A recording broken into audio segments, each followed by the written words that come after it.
What's up, everybody? My name is Mike, and this is my 1999 Honda Shadow Spirit 1100. I got these handy dandy bags from Viking here. This old sissy bar bag is what I had been using, and you know, it still works all right, but it doesn't close very well. The wind catches it, and back here the stitching is starting to come out, so I've been a little worried about it losing it or having it fly open, so I've been using all these bungee cords and stuff. We're gonna get rid of this thing.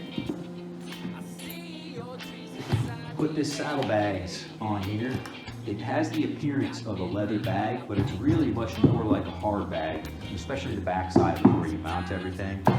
It's got these handy dandy quick disconnect clips here, so you don't have to pull the cover back and disconnect the belt. Also has a clip on the front, which makes sense because that's where the tendency for wind or possible rain intrusion could come.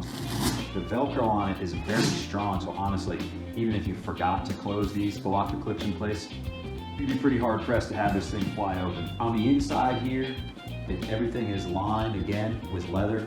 It also comes with a lock here. Originally, this was the stock turn signal on here. These bags that I've got are big enough, you have to relocate the turn signals. You can also get bags that are smaller that do not require the turn signal relocation.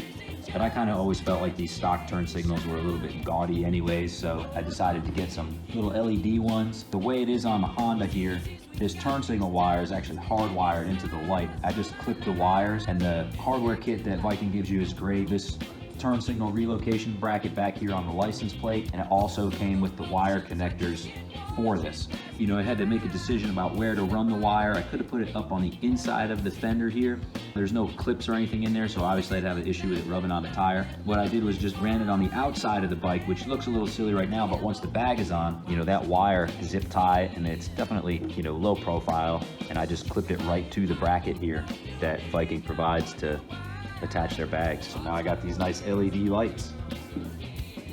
So the first thing you have to do is back the bolts out of your fender strut. Easier to do one side at a time, but if you take the bolts out of both sides, the fender is going to move around on it and it makes it harder to thread everything back through.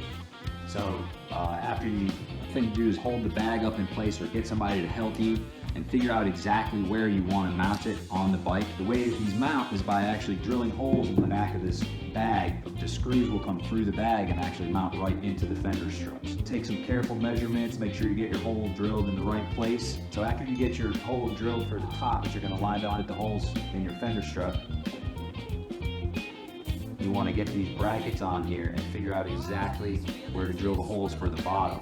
The way you do that is with this bracket that comes with the hardware kit. I've decided to put it right there. Now, there's nothing stopping you from turning it a little bit and putting it there or something like that, but you just want to make sure that you get these in the correct place so that it will work with this bracket and be ready to mount it on the bike.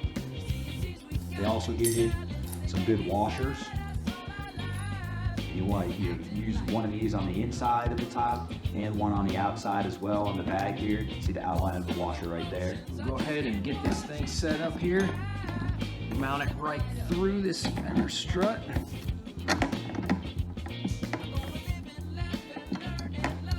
It takes a little doing to get it threaded at first, but once you get it in there,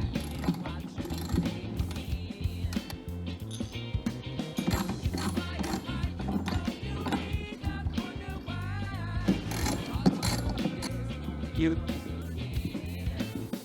want to order you a variety of different length bolts that will fit the fender the correct size, because you're going through the washer, the bracket, and then whatever accessories you possibly have on the other side of it as well. In my case, I have a sissy bar, which adds another 3/16 of thickness. So you want to make sure that you have a bolt that's going to be long enough to grab the threads of the fender, but not so long that it comes through and has the potential to rub on your rear tire, so watch out for that. This is what the finished install looks like here at the top. You see these are the two bolts that go into the fender with the big washers on there, and then down the bottom you got this black bracket with two screws.